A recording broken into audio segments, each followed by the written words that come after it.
Hi everyone, I'm Michelle Kelly. Welcome to Be in the Change. I'm going to get started by reciting my inspiration. Our deepest fear is not that we're inadequate. Our deepest fear is that we are powerful beyond measure. It is our light, not our darkness, which most frightens us. We ask ourselves, who am I to be brilliant, gorgeous, talented, and fabulous? Actually, who are you not to be? You are a child of God. Your playing small does not serve the world.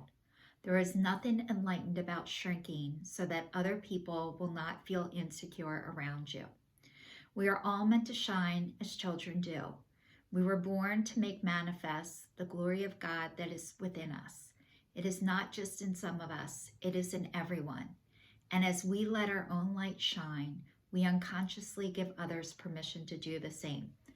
As we are liberated from our own fear, our presence automatically liberates others.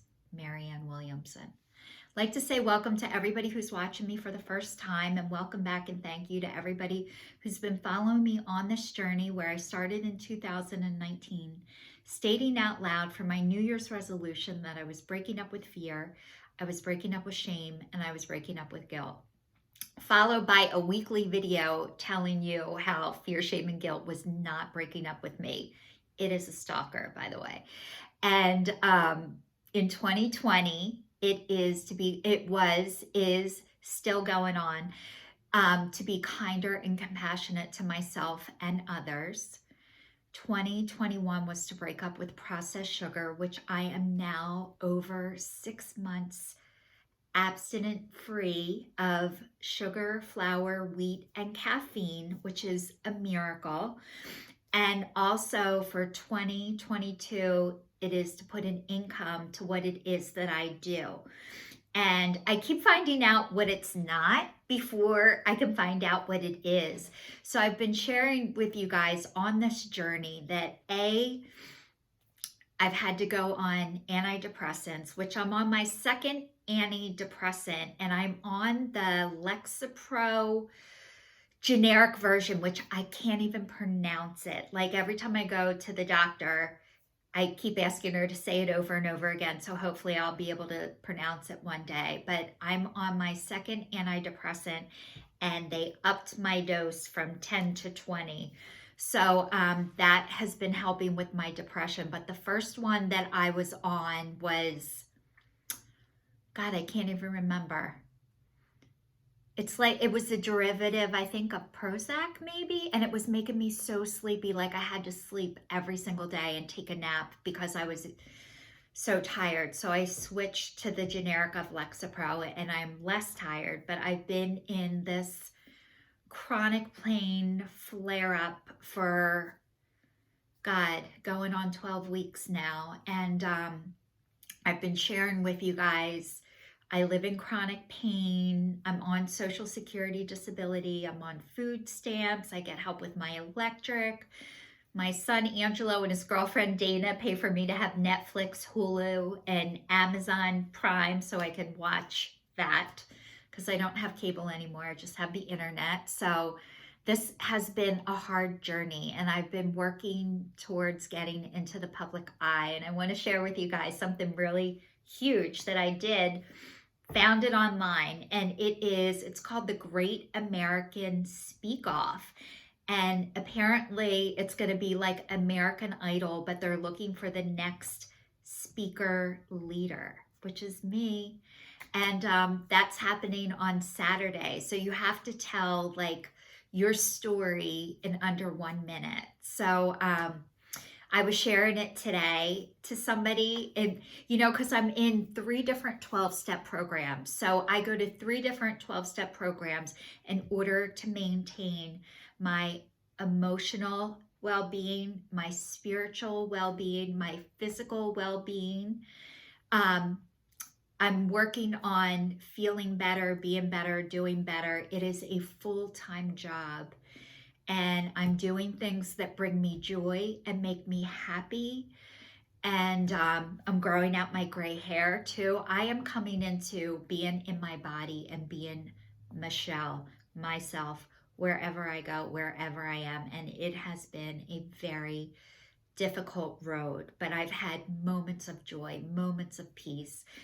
And today I'm really excited because I'm gonna do that Great American Speak Off, which is on Saturday. And if you guys want to do it, look it up. Please sign up if you're interested in that. Like, I welcome people to do what I'm doing always. Everybody is invited wherever I go, and I'm always like, the more the merrier. And I don't know if it's because I got excluded from things when I was younger, that I'm so conscious and I want everybody to feel like they're a part of things. And you guys, unfortunately, my line dance instructor ended up with COVID, and I was able to teach my first class of line dancing. And I want to say solo, but I wasn't solo because everybody in the class helped me. I didn't find out until Monday afternoon, late afternoon, and the class is on Tuesday. So I didn't have a whole lot of time to prep and prepare because I had other things going on too. But one of my gifts is working on the fly, going on the fly. And, you know, I was never a planner, but I'm learning to have a plan too. So it's nice to have both, to be able to do both, not be all one way, all a planner or not a planner. So I can plan and not have it like a tattoo. And what I keep finding out is it is a lot harder to step up and be the planner than it is to be the person who complains and criticizes from the sidelines, which is what I used to do all the time. And it's very easy to criticize and point out what people are doing wrong, how they should do it better, except for they're the ones stepping up. And I was never able to do that before. I was the one who pointed the finger to tell you how you did it wrong and how much you sucked, except for I can now see how hard it is to do the opposite, which is, you know, an hour class that looks like so fun, because it is fun when you take it, but it takes hours and hours of prep time for an hour class. To watch a 2-hour movie might take years and tons of people to put it together, and it's over in 2 hours. So what I'm learning is, you know, for all the people who've been putting themselves out there and prepping and planning and getting criticized from people like me, I want to say, I'm really sorry that that happened to you or that I did that to you. And now what I'm realizing is I'm ready for that to happen to me too, except for I was able to heal a lot of that. And I realized I know a lot of things that most people don't know yet. And I remember being in school. I'm also in one of my groups that I'm in. There's 12 steps and I'm in a step study. And what I found out about myself is I do better in groups and I'm not good on my own. And I need a lot of help and a lot of support. So I am not an exercise on my own kind of person. I am a class taker. I do better in groups. I do when I'm surrounded by other people like cheering me on. That's what I need in order to be successful and to do well. But what I found out is I have to now go help all the people who weren't able to do that, or help other people get a break from doing that and let them sit back and have some joy and have some fun and stop planning. But I'm in this 12-step group on Monday nights and we're going through the steps. I created a group on Sunday nights where I'm the planner and taking people through the 12 steps. And I'm also in a group where I'm going through the 12 steps where somebody else is leading the way and helping us go through it. And a lot of times what I'm finding out in my groups is I know the answers to things and I can't show my work. And I was leading a meeting on Sunday, and this one guy said to me, because I'm like, I feel like I need to give back because I always take from this meeting. I always just listen and I don't really participate, so I need to give back. And he said, maybe you'll get something too. You don't have to just give or get. Maybe you could do both. And that touched me so much because I never thought of it that way. I either thought I'm a giver or I'm a receiver, but not I can be both.